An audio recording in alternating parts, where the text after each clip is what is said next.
want to take an opportunity to invite our special guest, Karen White of the Afro-American Historical Association of Fauquier County. We are so glad to have you back. Thank you. It is a pleasure to be here with you today. And I hope everyone is staying safe and healthy at this time. In the virtual world right now, right? Exactly, exactly. So today we are, Place to be. yes, it is the best place to be right now. So it's so great to have this opportunity to have these conversations from home.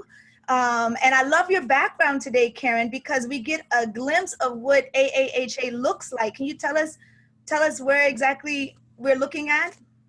You're looking at the front of AHA off of Loudon Avenue in the Plains, Virginia, which is located in Fauquier County, and we are approximately 1 hour from Washington, D.C. Excellent. Thank you for locating us. West. Going toward the Shenandoah, the Virginia Yes, Piedmont. Yeah. exactly. Beautiful area, beautiful area. And so today we're back with Down in the Documents. We're looking at the voting edition. And if you were with us last month, we started the genealogy talk with talked a little bit about Karen's journey and Shonda's journey, as well as we start looking at specific documents that will help you on your genealogy journey. And so before we get into that today and what that looks like in the voting world, we want to welcome you, and we want to welcome you properly. So we want to know how you are connected to us. Is it through AHA? Is it through I Love Ancestry? Is it through Mother Earth Sanctuary? Is it from friends and family of all of the above, or Perpetual Blackness, my podcast? If you could just take a second and put in the chat how you're connected to this talk.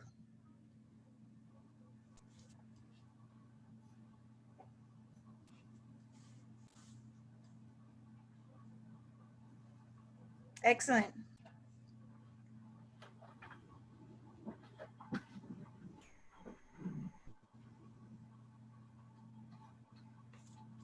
Well, we welcome you all, and we are thankful that you are this knowledge sharing with us. We know that you are the ones that take this information and make it have legs and take it on your journey, future, either looking to future or looking toward the past. So, as you're joining us today, we're going to do a couple things before we get into the heart of our talk. The first of, we're going to set our intentions together, Karen, and we're going to ask you, the audience, to be a part of this intention sharing today, okay? So what do we want to come from this space, and what do we want to come from this talk? And Karen, would you like to share what are some of your intentions around your talk today? My intentions are to share the knowledge that I have gained from genealogy and the study of laws regarding African Americans with the general research public, along with any persons or organizations that are interested in African American presence. Specifically today, dealing with voting, looking at the different obstacles that hindered our ancestors from voting, and yet and still, how can we proceed to look at that history, and what can we glean from the documents that are available to us? Those Absolutely. are basic intentions. And I received those intentions in preparing for this talk with you. I have learned about voting rights and the denial of that I wasn't even aware of. And it's so timely action, but for a couple of other reasons. The celebration of the right to vote for women, the 100-year celebration, and then also the 150-year anniversary of Black men getting the right to vote.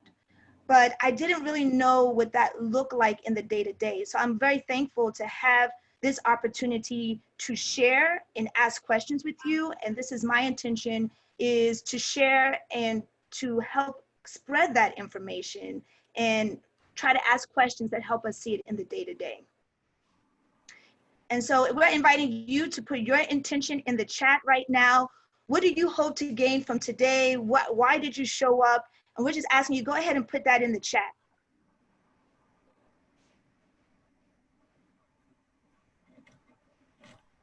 And while you're doing that, I want to go ahead and I want to recognize I Love Ancestry, the platform that we are having Sunday of the month.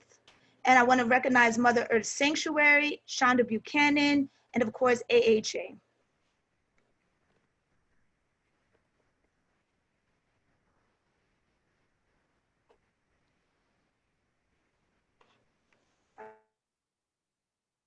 And then thank you.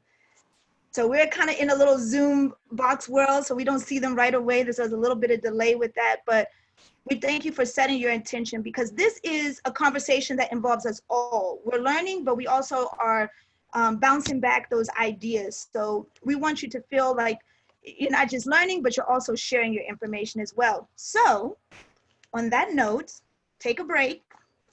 Make sure you got your notebook and your pen, because you're definitely not going to want to miss the information that we're going to share today. So usually we start off with Shonda Buchanan, and next month we will return to the song. It's a great way to ground us and to really be in the presence of our ancestors for the space that we are in living contemporarily and for the work that we want to do in the future. And so since we're not starting today with this song, we're going to start with a reflection. And I'm just asking everyone just to listen. I'm going to share a few thoughts about Ida B. Wells to our first question. So I'm going to quote a Black woman Louisiana organizer, and she states, "The right to vote has always been about power. Who has it and who can get it? Black women, historically, speaking specifically, have been among the most disenfranchised in regards to the vote. They organized even as they were sidelined in the white feminist movement for suffrage." And we're going to talk a little bit about some of the specific Black women of Fauquier County later on. It is said in the 1913 march, when 8,000 women marched in Washington, D.C. for the right to vote, Black women were asked either to go to the back or to sit out completely.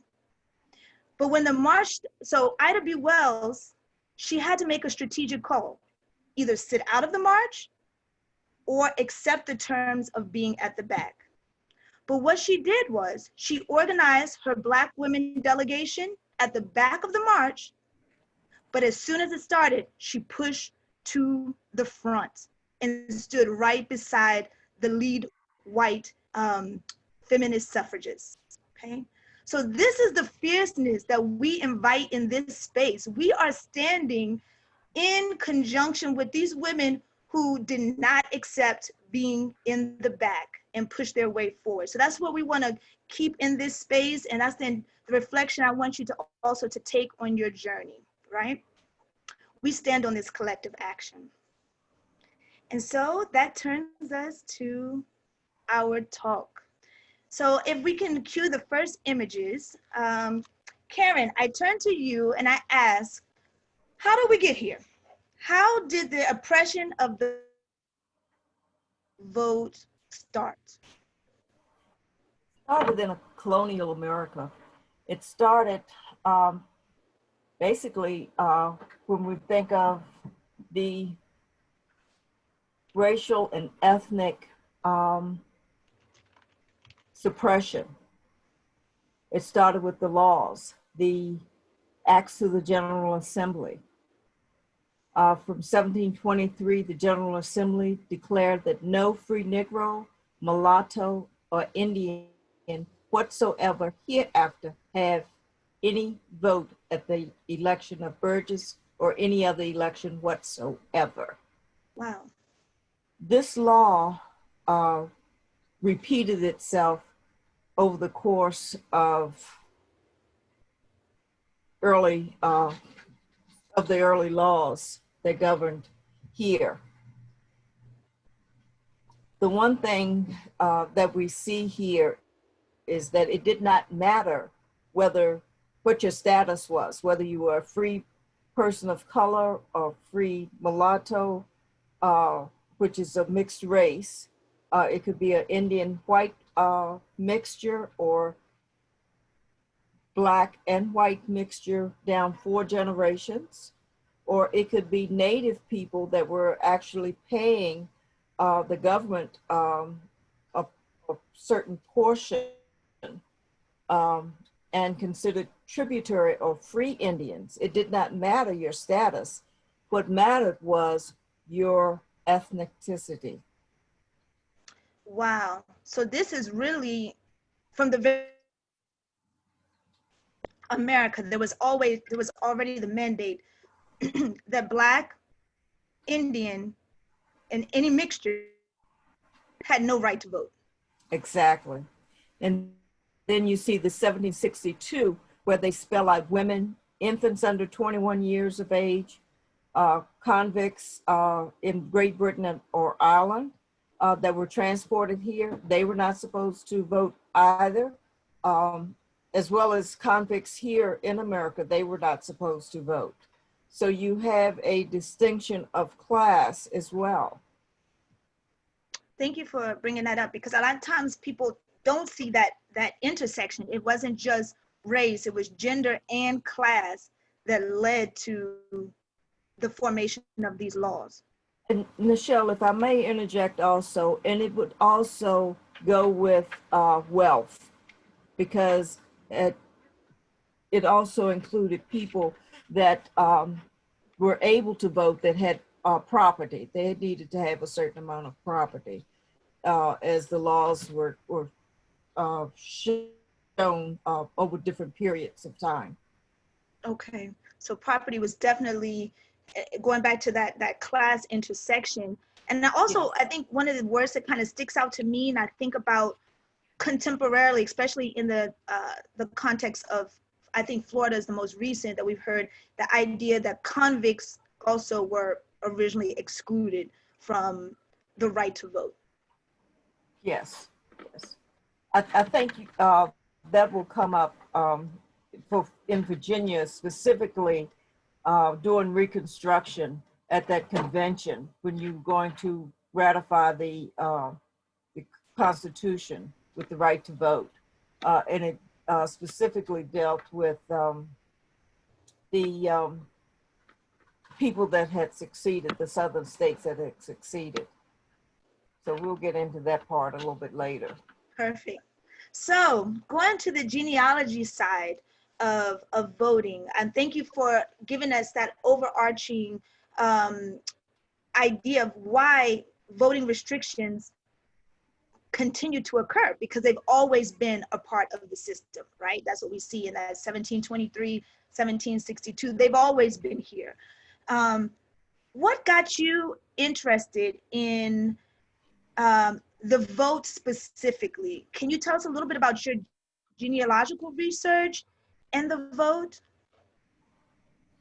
Yes, basically with the part that we're doing, because when we started, not knowing where to look for records or what records were available, I was just looking for any and every type of record.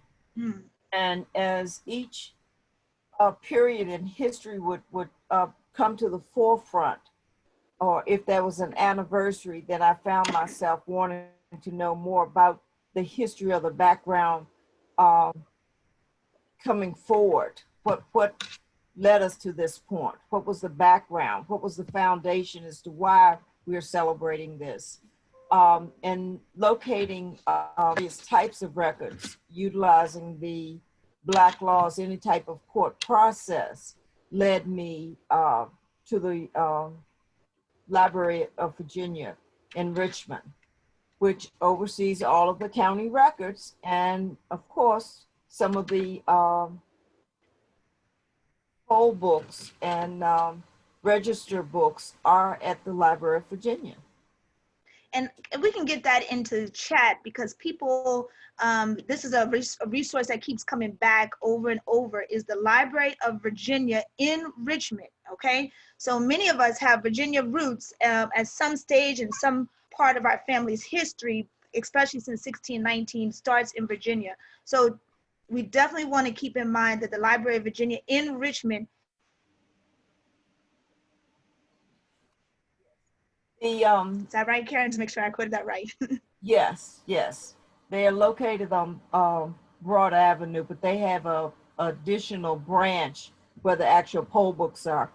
But what's really nice right now, the earliest voters in 1867, you are able, in the state of Virginia, you're able to go to the Library of Virginia's website and you're able to look at the handwriting of the registrar's office of all of the people that registered. So for Fauquier County, it was broken down into 9 different districts that encompassed all of Fauquier County. So we see the first male voters from Fauquier at that time frame.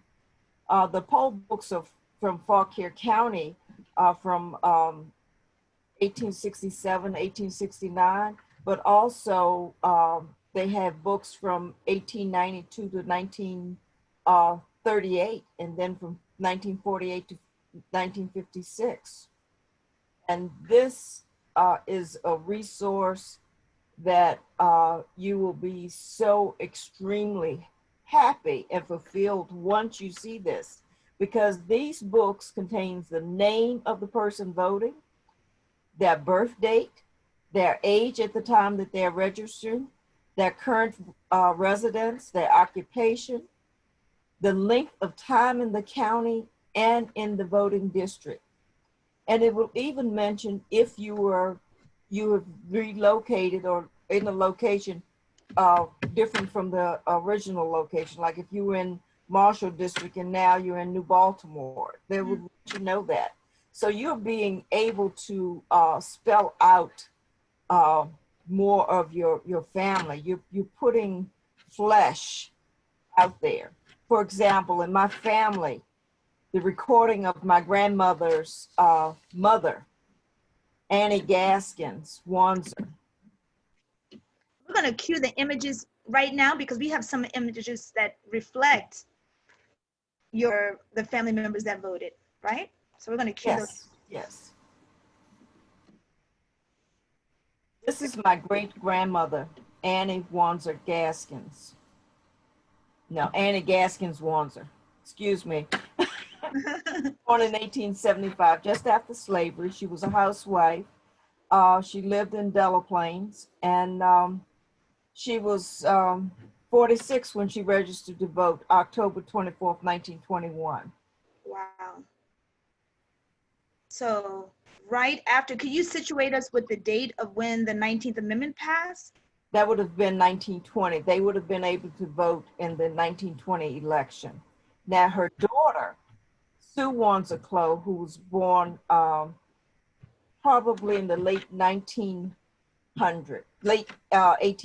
I think around the 80s, 97, I believe, she registered to vote in 23. She was 23. She was also from Delaplains, of course. This was my grandmother's sister.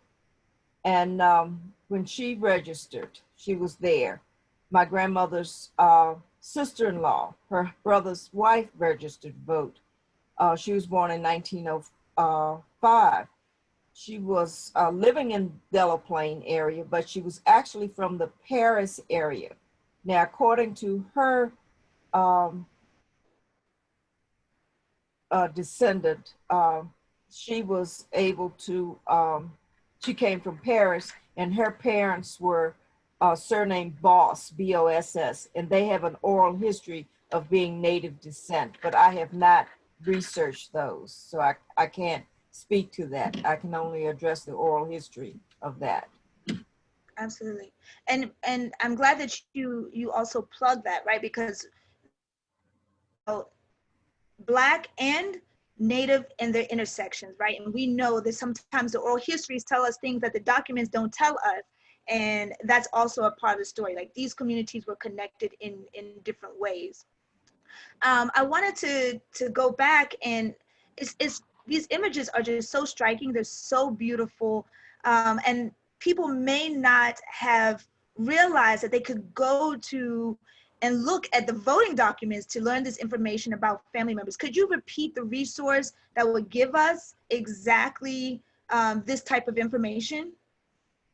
It would be Virginia Memory, the Library of Virginia's website, lva.va.gov, I believe. Okay, Virginia Memory. This is, and okay. Now, my grandmother's father, my great-grandmother's father, was married 3 times. His first wife died, and he married again, and his final wife was Elizabeth Clark Gaskins, who was a school teacher. She filled in, she worked at the Delaplane School. She received the right to vote at the age of 41, and she was born in 1880. She registered to vote also on October the 10th, 1921. I grew up knowing this woman to be Grandma Gaskins. Okay. Many generations back. So since she's your grandma, did she ever talk about her voting experience? Was that a part of the oral history? I was a small child. Okay. Is that if you were talking about it, you didn't hear about it, right? No. The things that I've learned, even these images were not part of my household. I had researched these people. I knew nothing of their voting history. I only knew of the names. I picked them up on census records. I've done the records with the vital records, birth, death, marriage things. But my daddy's first cousin visited here at one of our events, and she walks in with these lovely pictures of my ancestors, of our common ancestors. And that's why it's so important that you network with people and that you start with yourself and just start jotting down everything. And then when you look out to first, second, and third cousins, what you may not have, they may have. Share what you're doing. Don't be so tight-fisted with your information that you forget to share. It's so important to share with others. That is such a really important point. I think sometimes when you're doing genealogical research, people think that, oh, you're so lucky, you have all these images perfectly passed down to you. That's rarely the case, right? This is research, it's talking to people, it's sharing. And like you said, like sharing is how we get different pieces of the story, and we get these images, and then some of us will use that on a different platform. And like here, you took those images and now you're educating people about what voting looked like for Black women at that time, and who voted. So I think that's such an important thing to remember, that you didn't necessarily have these images to start off with. No, I did not. Another cousin from that Delaplane area, we grew up, I didn't know to call it Delaplane. I always called it Sage, because that's where my Uncle Theodore and the other cousins lived. So I really wasn't that familiar with all of the little pockets of community and the different addresses for where all of the cousins lived. But I knew of them.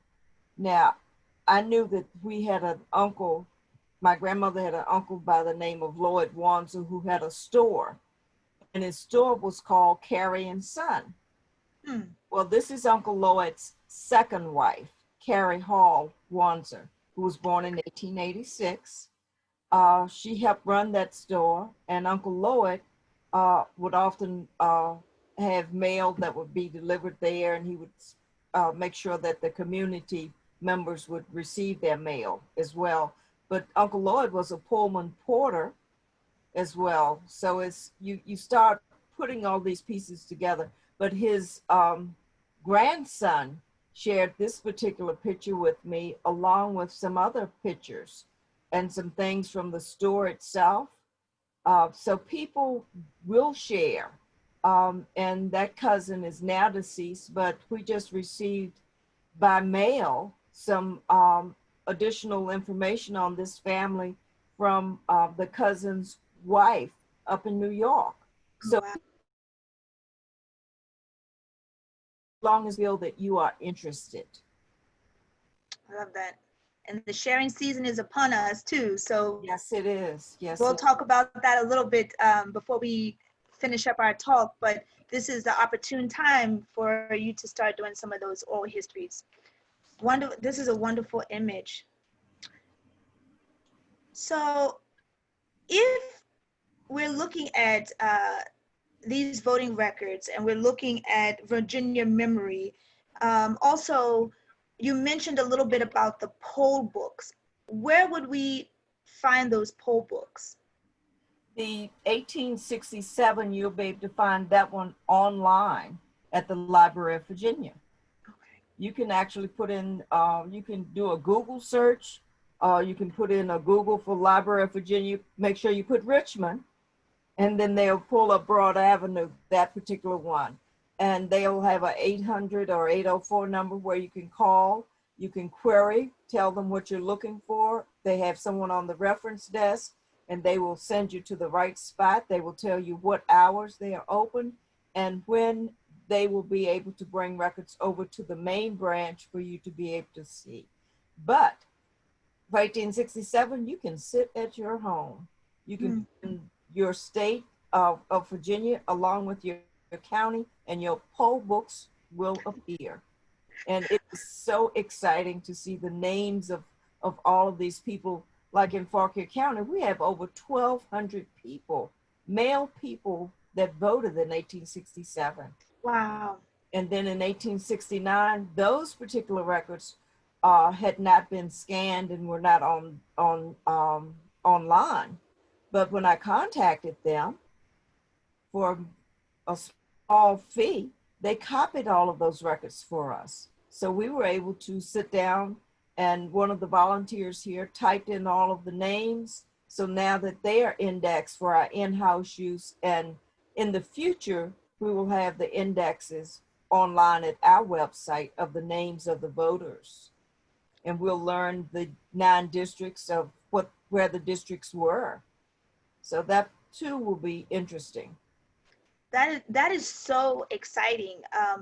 This has really opened my eyes, and I really would love to look and see if I can find some of my ancestors and how they've. I'm not sure, is it sealed how they voted, or is it just the fact that they registered to vote? It's basically how they registered to vote. In 1867, the 5th district, which encompasses Warrenton, is the only one that gave additional information about the number of people that voted for the convention or against the convention, white and black. For example, let's see if I can pull this up here. Okay, in 1867, October the 27th, there were 1,263 colored voters here. And so they were voting against or for the radical Republicans, the moderate Unionists, and the conservatives. We would have 3 qualified white electors for a convention. And from that point, we would go forward. There were 177 qualified white voters that voted against the convention and 237 that voted for the convention. Wow. So if we could go back to the image before, just to make sure that we understand what we were looking at just now. So this is the first convention after the end of slavery. Yes. Okay. So then Black men, with the ratification of the 14th Amendment? Okay. After, yeah. what's happening, you've had the 13th Amendment and declares that that's to abolish slavery.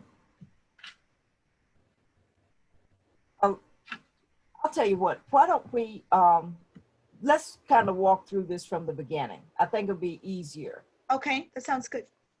Okay, so I'm going to share my screen with you, if that's all right.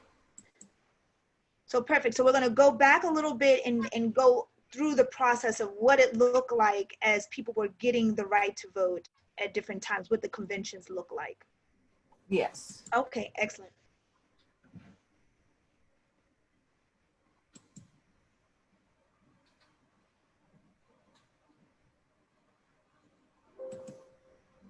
So as she's getting ready to share her images and asking the audience to think about your own genealogical research and hearing about voting documents, these poll books, and going to Virginia memory. Even though I know we have many states represented here, some people in Georgia, we have some people joining us from the Pacific Coast, from California, thinking about kind of this template to look at your own family history and your own family story, but another tool in the toolkit for looking up family members. Okay, and I'll turn it over to you, Karen. Okay. So as I mentioned, the Statutes at Large is a collection of all the laws of Virginia, but these same laws dictated throughout the southern states over a period of time. And each state would have to ratify different things.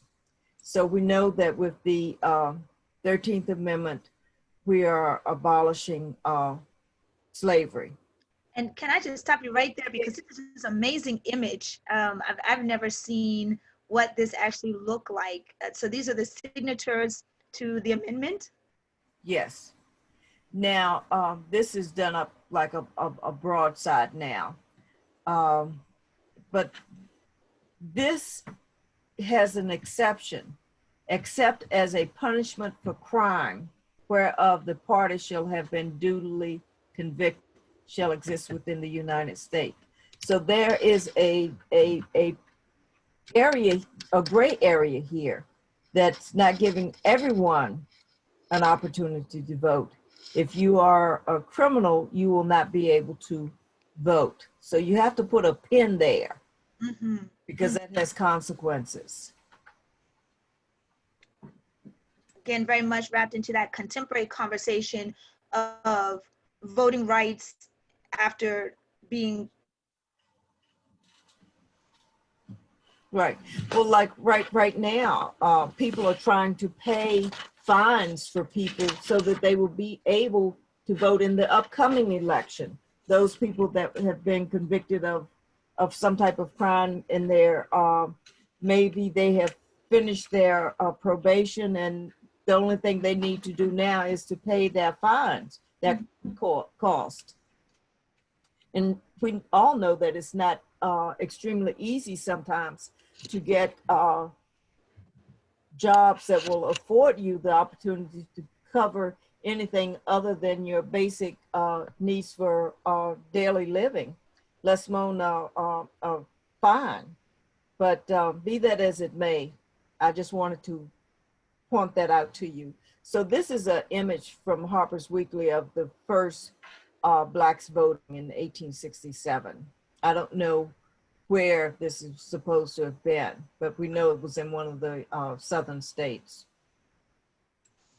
Now, when I had talked about the poll books, the first poll book, this is a copy of the poll book for the first district in Fauquier County. And you'll see the names printed here.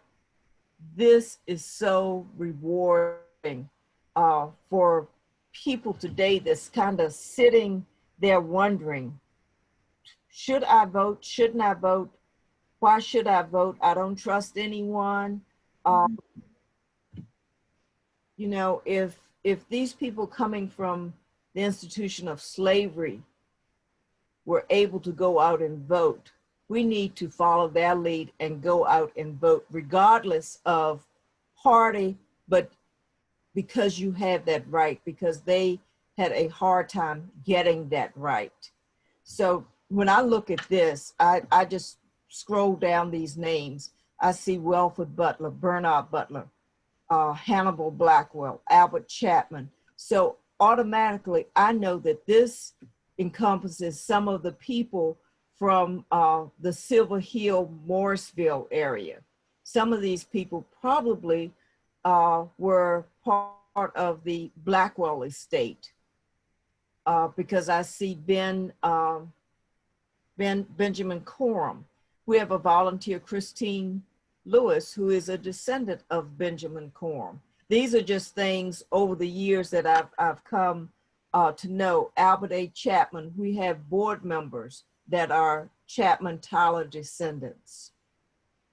So once you get into this, you're going to start seeing, here's another Tyler, George Tyler. Wow, this is incredible. I actually see on line 32 a Lawson, right? And that's my family name. I'm not sure if there's connection. Is that Lawson is the last name? Yes, Lawson. Okay. Yes, you have to have your no, actually, first name is Lawson. Okay. Yeah, Lawson is the first name. Okay, now, I honed it. Frederick Thompson, George Tyler. George Tyler, I believe, was one of the people from Ebenezer Church where I attended. I know Frederick Thompson has descendants that I sit in church with on a Sunday morning. This Eli Washington, Natchez, Washington. Natchez, Washington was down at the Silver Hill Church, which is in a little bit further down than where I live in Fauquier, but it's going out towards 17, going towards Fredericksburg. Okay, and let's take a second to just shout out, because joining us today, we have people from Culpeper, Fauquier, and around the Virginia Piedmont, and so they may know some of these places that Karen is mentioning right now. Others may not, but this gives us a very good glimpse of what we could look forward to. We could get our hands on a poll book and what we could potentially see. Now, I'm not sure, would this be one person writing these names, or would each person individually sign? Because this is just 2 years after slavery, right? No, the register would be taking these names. Okay. Wow. In this particular book, the register took these names. Okay. Excellent. This was a time frame to where you're going to have Blacks elected in to the convention. And you're going to look at one of the big issues at this time frame. The biggest issue is what's going to happen to the ex-Confederates and their political participation. Are they going to be able to vote, yay or nay? And what about their property, their land? So these were issues that were going on. This is a picture, an image of from Harper's Weekly in Richmond at the convention. This is Virginia. But this wasn't happening just in Virginia. There were conventions all over to look at the ratifications or the amendment to the Constitution for the 14th Amendment. Okay. And when I say it wasn't just Virginia, this is a broadside from South Carolina showing the radical members. This radical members would be the Republican Party. And here you have the names. So this is what's happening. This is that's an incredible image. Yes, it is. Yes, I'm just looking, we look at it, we see both black and white. This is from the Library of Congress, this particular image. Oh, you see both black and white men, but very clearly a gendered idea of equality, right? Yes, yes. Now, if anyone is anyways watching any of the news today, for any length of time, you'll find that there is propaganda all over the place. So it was then. Wow. Opponents of the Constitution spread misinformation and produced political broadsides, such as the one here, where they're going to attempt to frighten Virginians into voting against ratification of the Constitution by spreading fear that African Americans would be able to beat white children in the new public school systems. And not only that, they would be able to serve as jurors in trials involving white ladies and gentlemen. So just playing into that fear mongering that Yes, yes. that This is they would what's lose control. happening now is nothing new. It is. These images really clearly show. I think we talked about this a little bit, you know, in other spaces, that the propaganda, when we're in the middle of it, it's very difficult sometimes for some people to see the propaganda. But when you look back and you see historically, oh, wait a minute, this happened in just the same way, you can make these connections. People seem to connect more historically when they can recognize in the past this happened, but may have connecting it to the now. And so these images really allow us to see how ludicrous or outlandish some of the claims are, historically and contemporarily. Yes, but there are people that are eagerly willing to embrace it as truth. Right. Historically, one of the big fears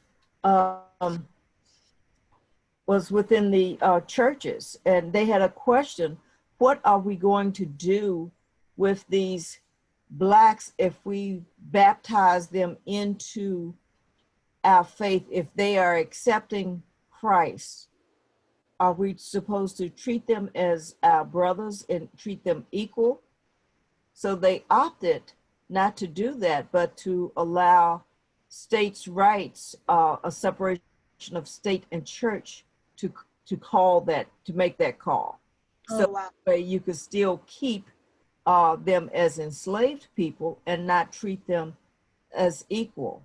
During Reconstruction, when Blacks were able to vote and they were now into the school systems, they had to actually go out and start Black churches, because here in Fauquier, it was very difficult because the Ku Klux Klan had started making raids and burning and doing different things at night. They basically wanted people to feel that slavery was better than freedom for them. So they had lots of atrocities that happened. And these men that voted in 1867, many of them lost their livelihood for voting. There was a man on Main Street in Warrenton that had a lucrative livery stable. He had a couple of stagecoaches, along with about 20 horses, a spring wagon, and he drove and carried people back and forth to Fauquier, Whitewater, Sulphur Springs, and back and forth, the mail and different things. And once he joined the the Union League and voted the radical ticket, members of the community, white members of the community, vowed to put him out of business by not utilizing his services. Wow. Of course, by this time, there was another gentleman here, Extra Billy Smith, the governor, that owned a hack business in Warrenton. So all of the business went to him. But he's not the only person that lost livelihood. In the Freedmen's Bureau papers, different recollections and letters where people are talking about losing their labor contracts. It's also spelled out in the Southern claims of people losing their jobs. their contracts for work.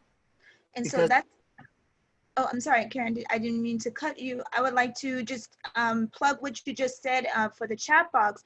Those are two additional places to look as well, right? The Southern Claims yes, and did I miss one? Southern Claims and labor contracts would not be. Freedmen's Bureau. Freedmen's Bureau to look to see if labor contracts have rescinded or what was maybe some of the repercussions in the Yeah, aftermath. the letters to and from the Freedmen's Bureau house a lot of information. Some things are going to be at the National Archives, and then from other than that, I think Family Search is undergoing some abstracting and indexing some of those records. To what degree, I'm really not sure. Okay. No, on fold 3, FOLD number 3,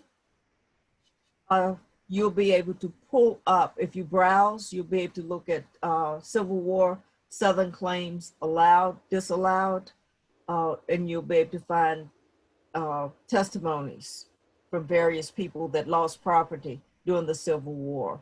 And within those records, you'll find who their enslaver was, along with what was going on, engagements of war, along with property lost. And there will be people that give testimony to support the claim or to bear witness that it was a false claim. So it paints very vivid pictures of what was going on in the county at that time frame. Excellent. And for those of you who are joining us from different counties, again, use it as a template of what to look for within your own home state context and your own county context.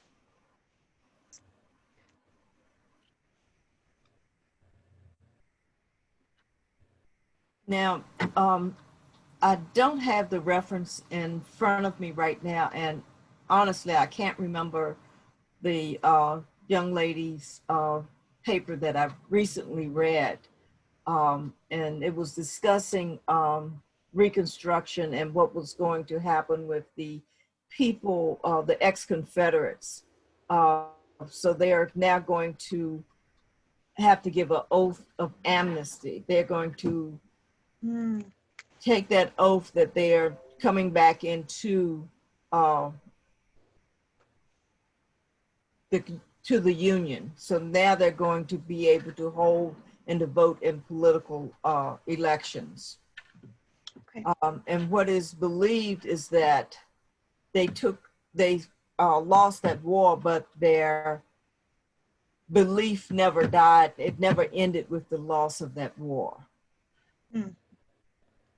So they still held that supremacy belief that they were entitled to. So these laws quickly started changing, because one of the things you have to remember is the number of people of color. If African Americans were able to vote from, let's say, 1820 up until 1860, they were just a margin over 50% of the population. Wow. So you could have easily flipped the script, so to say. So a lot of this is for complete control.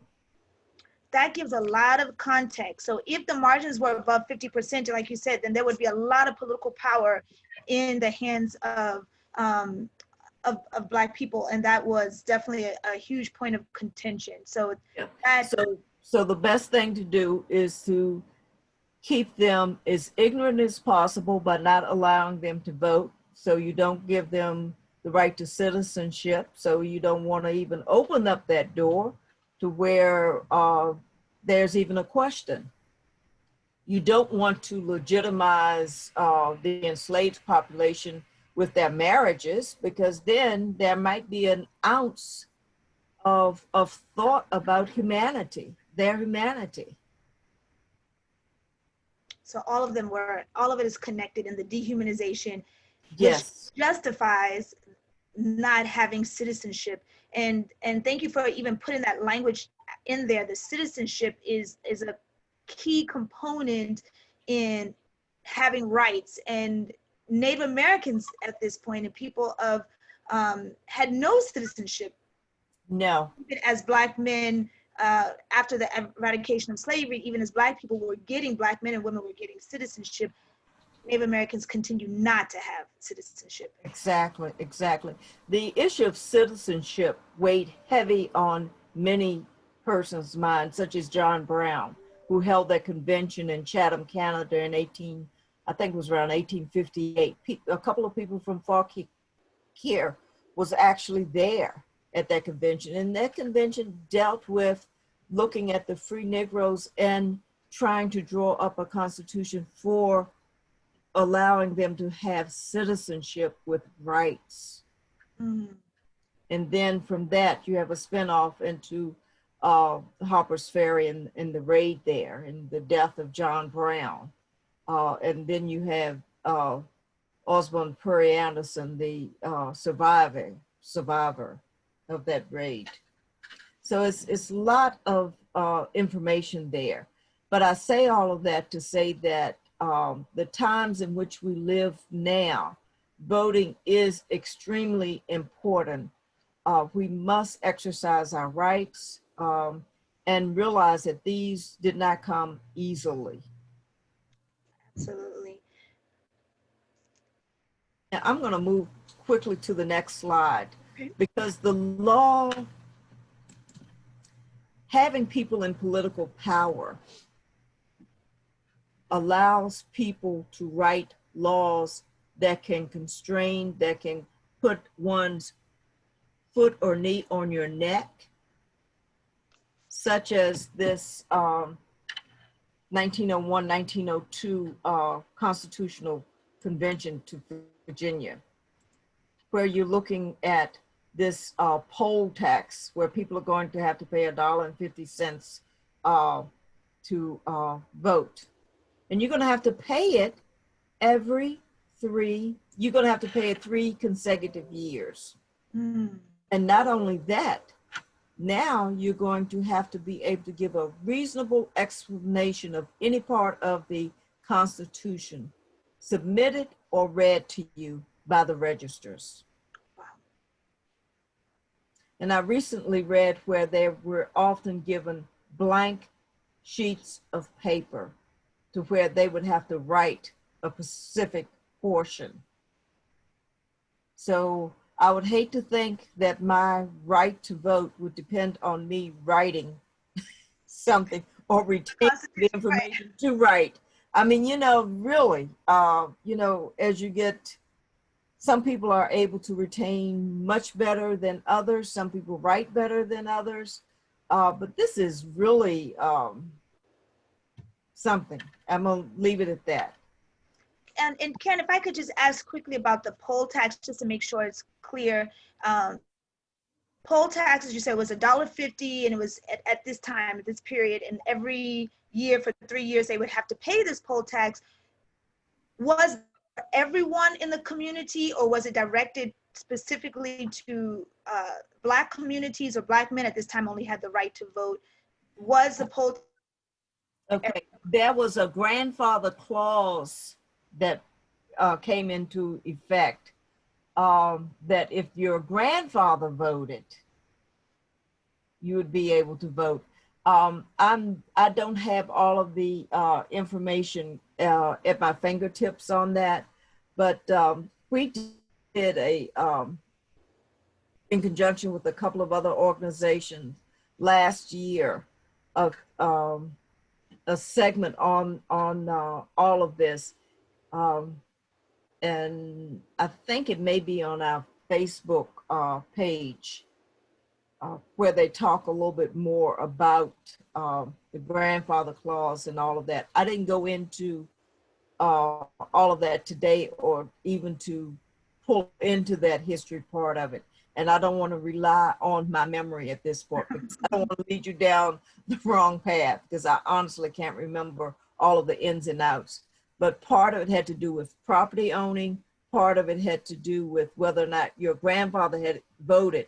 Now, keep in mind that African Americans wouldn't have had that let's say, legitimate grandfather voting in a prior elections. Sure, we probably had grandfathers that voted, but we would not be claiming kinship to them. It would not be acknowledged as for parents at this point.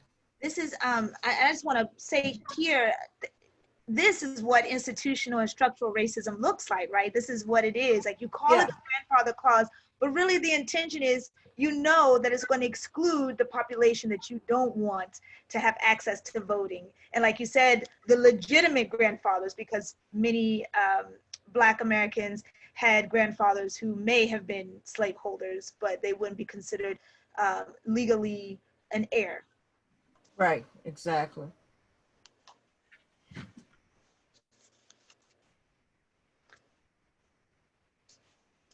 And women suffragists were out there, they were marching all over. They wanted that right. And in the beginning, they quickly embraced the African-American women to march beside them, and quickly they did not want them there beside them. And then this is the joint resolution dealing with the women voting. And then in Alexandria, Virginia, just outside of Washington, in the newspaper there, where women now are going to pay $1.50 for the poll tax to vote. And this would have been 1920. This is where the amendment guarantees all American women the right to vote.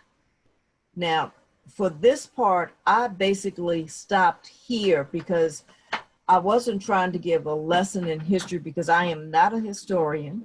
I am a records researcher, and I try to tie in genealogy where possible.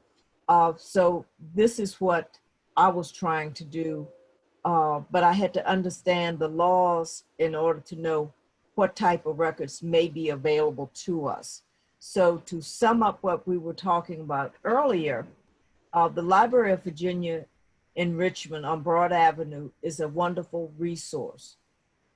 There are records that are online, which is from the poll books from 1867 and 1869 will be in-house, but there are registration books there as well. And that's where you get more genealogical information that will provide a lot of information to you. They also have, for those of you that are really interested in the history of voting and disfranchisement, along with voter suppression, they have a wonderful blog at the Library of Virginia once again. I am so impressed and so pleased with what I have seen there most recently, of the work that they're doing there to be inclusive of telling the stories of all of Virginia. The National Park Service also has a website that tells about the early Native people here and the different time frames and what was happening here with them. I think it's extremely fascinating, as well as the Department of Historic Resources, because yesterday we were just kind of looking at these laws, and the first question was, what are tributary Indians?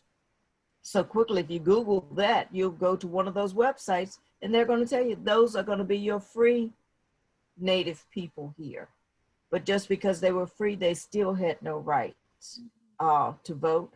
They had no voice in the courthouses. They were not supposed to testify. So these are places that I would just make sure that they're on my browser, where I instantly just pull those up at any whim and find out more of the things that are going to be available to you for finding those people. And again, I'm just scrolling through, looking at the different images of what and who makes me part of me. Going back to my great grandparents, I'm enriched in 16 different bloodlines, 8 from my mom and 8 from my daddy. Once you start to fill that tree out, and it quickly grows, and utilizing these particular records will allow you to know more about who you are and the strengths and weaknesses that have been afforded to you through the bloodlines. Absolutely.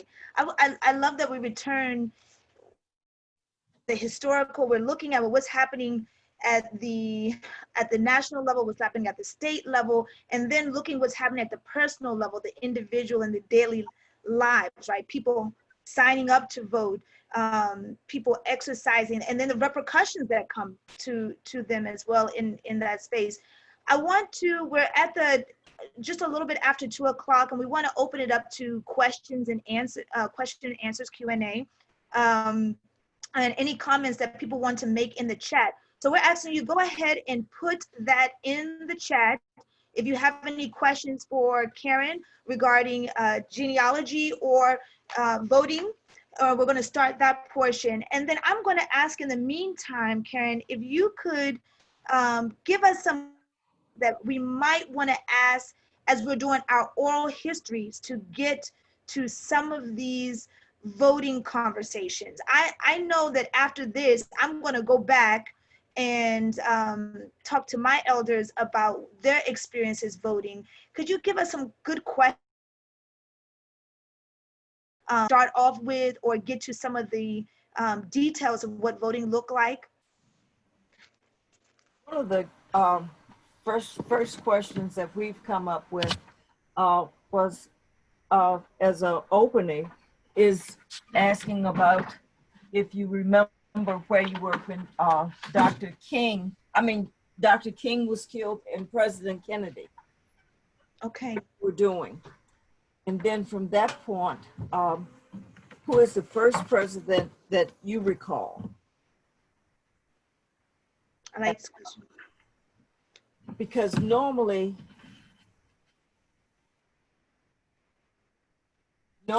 people remember Kennedy and King, and it starts to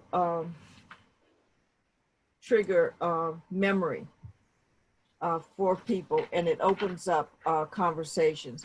And for many people locally, it was that time frame when they were getting ready to exercise their rights to vote, because the registers here did not include a lot of Fauquier County's African-American population. There were different pockets of people where at one point it was heavy voting, and then you saw a waning of that. And I would say that that has to do with economics and the ability to vote. And then just asking, I think you have to be straightforward but casual with it. Asking if they recall any family members voting or discussing any elections. And one question can lead to the next. Well, where did you vote?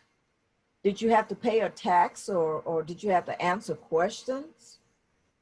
Or did you have any problems after you exercised your right to vote? These are great. Did your employer know that you voted? Were you encouraged to vote? Did you attend the March on Washington? If you didn't attend, how did your employer feel about that? Did you have children in the school system? You know, so you can kind of get into a lot of issues dealing with that.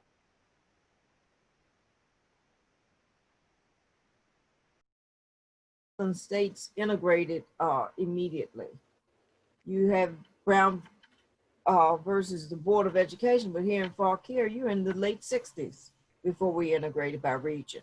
And that was only when funds were going to be pulled. So you have a lot of things that's going on. And many times children go through things that parents and grandparents don't have a clue, and vice versa. we did an oral history in the community that I grew up in, and my peers that had a choice as to whether to integrate or to go to the segregated school. I went to the segregated school. Their parent put them in the integrated schools. And not until we had that meeting many years later, and I won't tell you how many, that this really get into sharing what the children went through as the parents are sitting there listening when they're sharing their stories. So all this goes hand in hand, because as you open up that door, you're going to get levels and layers of additional information. And then you want to just ask them if other family members were voters. Do you recall any other family members? And then like today, one of the big issues, you have a group of people that are saying, we are Mr. Lincoln's Republicans. We do this and we do that. Oh, the Democrats did this. You remember the Dixiecrats? Well, you should be voting here. You should be voting there. Find out the history involving all of those things. Find out when the party's platform changed. You are intelligent enough to listen and to discern what is best for you, regardless of party. You have to think about the humanity, you have to think about yourself, and you have to move forward. And if there is someone that is in need of health care or in need of a meal, you have to look to see if you are in need of, or if you're dependent upon. Look at what your needs and what your household and what your community needs, and to see what best suits your needs and move it forward. Everything should not be just totally your needs, but you look at it as a whole, because that makes a lot of sense. To be equal. We're all supposed to be as one. We have people that confess to be Christians. And when I look back at the Afro-American history, I look at people then that complained or decided that they were accepting Christ, they were Christians. So we're going to make our enslaved people go to church on Sunday mornings, and we're going to teach this part to them. And if they run away, we're going to exclude them from church for being disobedient to their slaveholders. We're going to teach them how to perform, how high to jump, and everything else. But we're not going to give them the right to vote. So let me stop, because I'll go on this. But it's a lot. That's okay, because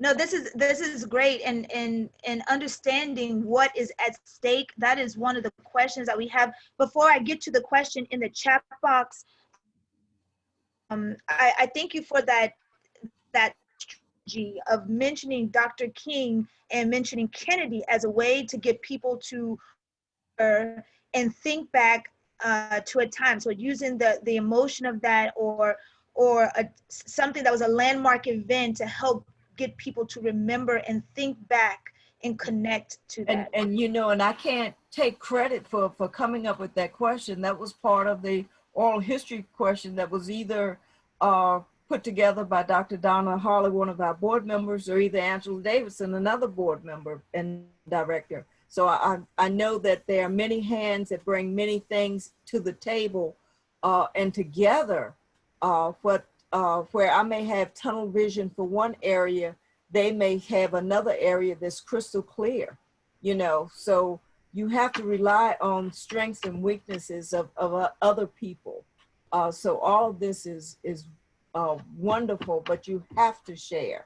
You have to share these stories, and you have to encourage people to look beyond their needs and their greed and look towards helping others. Absolutely. And that goes to our question from the chat box is, does voting really count? So we see that Black men and Black women in other groups have strategically aimed at the threat of violence and loss of economic livelihood. You shared with me, I think, a story about employers saying, you're not going to that march, are you, in Washington? With all of that, the essential question is, how powerful is that vote? And someone's asking that in the chat. It is extremely powerful. If it was not powerful, you would not be being discouraged from voting. There is an awful lot of monies being put forth to encourage people not to vote. It would be, why bother with an election if it wasn't important? If you have children or grandchildren or nieces or nephews in any type of school system, and you're concerned that your history or your story is not being told, you have to show up at the school board meetings. You have to vote on what textbooks are going to be utilized in the school system. So it's your right, and your voice, your vote does count. If you want health care, your vote has to be out there with a candidate that may help to secure that. So it's a lot of different things that you have to really think and look at. The issue with Social Security. If we're not paying taxes, if we're not funding Social Security, it's not going to be there. What's going to happen to the money that we've already put there? Yeah. You know, so these are things that we have to really think about. And who is really benefiting the most from this? There are some politicians that would have you believe that predominantly people of African descent are taking all of those benefits. But it's a whole lot of people that's receiving those benefits whose DNA is not showing up within those generations 3 and 4 and 5 back as African American. Absolutely.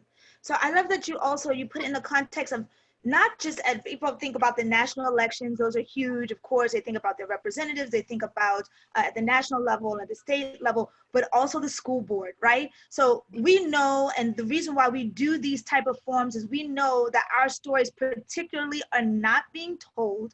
We know that the stories of the people that created their own communities, their own churches, their own school systems, their own forms of knowledge are not being represented in the textbooks. So voting at the school board level, right? Voting at the local level is equally huge. We want to vote so much and vote so strategically that these conversations are just an extra, not a necessity in order to keep our stories alive.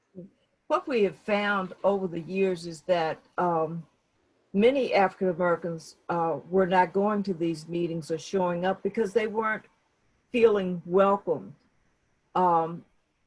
There are different cues that people give you, the air of not being welcome, or just your mannerism when someone comes to visit. You know, you can shut down a person really quick by just the behavior. Our young Black boys are targeted from preschool on with behavior issues, and they're deemed not to graduate because of the color of their skin. Mm-hmm. There are educators that are fabulous, and there are some that are just there. But for the most part, most educators to me are people that, or should be, that are called for that position. That is something that comes with a lot of work, and you have to have a certain amount of stick-to-itiveness, and you have to have a loving, caring heart in order to reach all of the children. But many times these young boys, they have a mark that goes out before they go out into the next classroom. They're already singled out as a troublemaker, or one that talks too much or moves too much. Absolutely. Absolutely. areas that we have to really get in there and work with. And instead of complaining, then maybe we need to see if we can go to the schools to assist or to help out or to see how this behavior is. You know, so we have to do our part. We can't rely totally on everyone else and sit back and complain about not having a seat or a voice at the table. You can be invited to the table, but you may not, your voice may not be heard at that table, or you may not put forth your voice, but you have That to voice. go to the table. Absolutely. So hopefully that answers that question about the fundamental value around voting. I like what Karen has said, is that people wouldn't be spending this money to win the elections or to discourage people from showing up for the elections if it didn't really matter and make strategic changes across the country. And so if there are no more questions, do we have any other questions in the chat? I just want to make sure. Give a quick pause. Okay, so no more questions on voting per se. I want to talk a little bit, just plug next month's show. We're going to be looking at sovereignty, Native American sovereignty, Afro-Native sovereignty. So I want to keep that conversation and voting in your mind, and what it means for people to have full citizenship, be able to participate, as we put that in conversation with our next conversation about Native American rights. That's going to be on Sunday, October 25th. And also going to plug another thing. In November, we will start to share 10 minutes of each show where we will show you how to go and get down in the document actually. And we talked a little bit, kind of prefaced that a little bit earlier in the show. Karen will come back and do a short segment in each show so that you know how and what to look for in a document. And that Thanksgiving time, that time that we're with family, the Christmas time, some of you will be with family, some of you will be doing it virtually, eating turkey in your box and in Zoom, will be the opportunity to ask these questions, right? Like I'm about to call my dad and ask him, who was the first person you voted for? What was the experience like? How long did you stand in the line? Was it against your own experience? And we have some giveaways.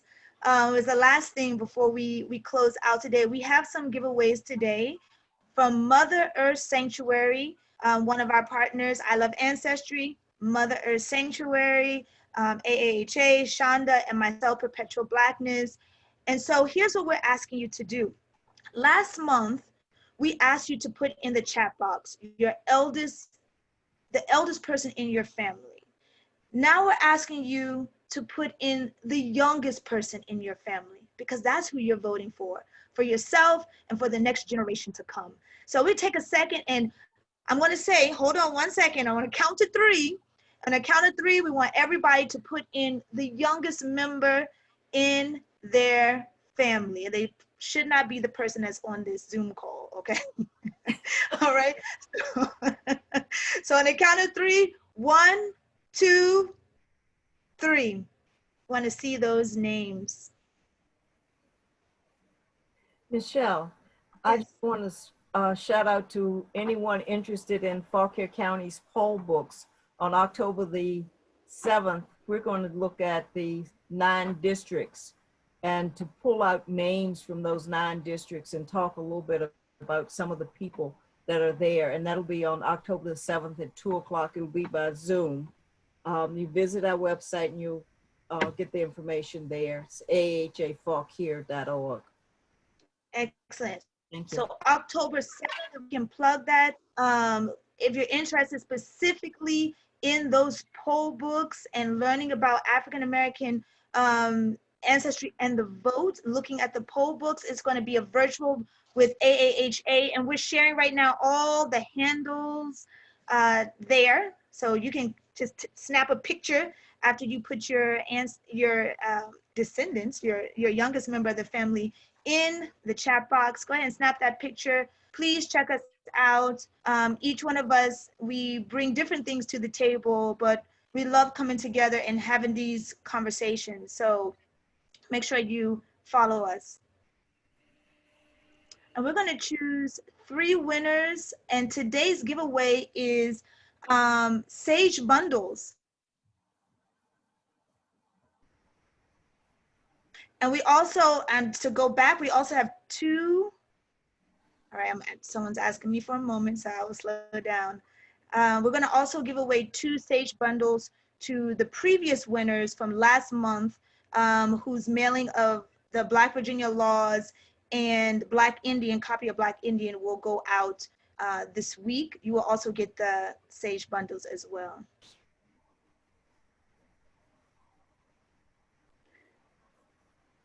All right, so we're looking for those youngest members of the family. So we can announce those sage bundle winners.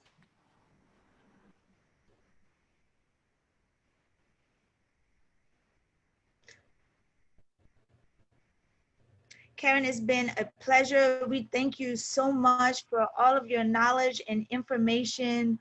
It's incredible. You are the keeper and the collector, and it is so wonderful to know you and to speak to you and to take advantage of all this knowledge that you share. Thank you.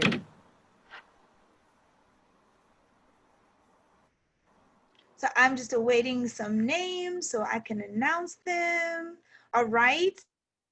Being pushy, so I got a 1 moment there. Okay, so Victoria Cooper will get a sage bundle from Mother Earth Sanctuary. So if you could please, Victoria, you are the winner, Miss Cooper, and I guess that's your youngest. So message, I love Ancestry, your address, your contact, and they will follow up. So we have a second little Victoria Cooper.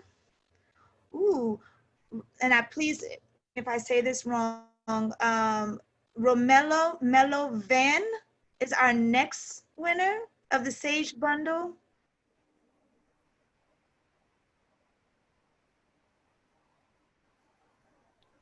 Beautiful.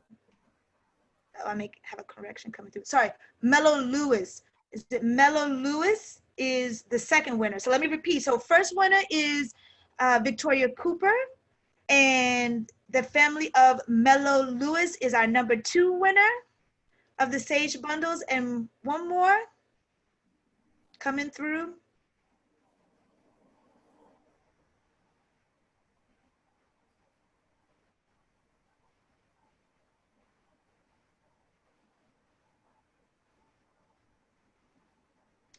Alonzo L. Batson Jr. Batson Jr. Okay. Oh, I see a smile from Karen. You must know that connection. Okay. So I'm going to do the 3. Victoria Cooper, Mello Lewis, and Alonzo L. Batson Jr. You're getting Sage bundles to take us into this next season. Fall has just started for Mother Earth Sanctuary in Minnesota. Thank you all for joining us. Please make sure you send your mailing address to I Love Ancestry. We thank you for joining us. It is a pleasure to be in conversation. We'll see you next month on October 25th. We'll be closing out with a scrolling through of the history of voting rights. So if you have an extra second to stay on, please do. If not, have a beautiful Sunday, and we'll see you next time on Morning Coffee with.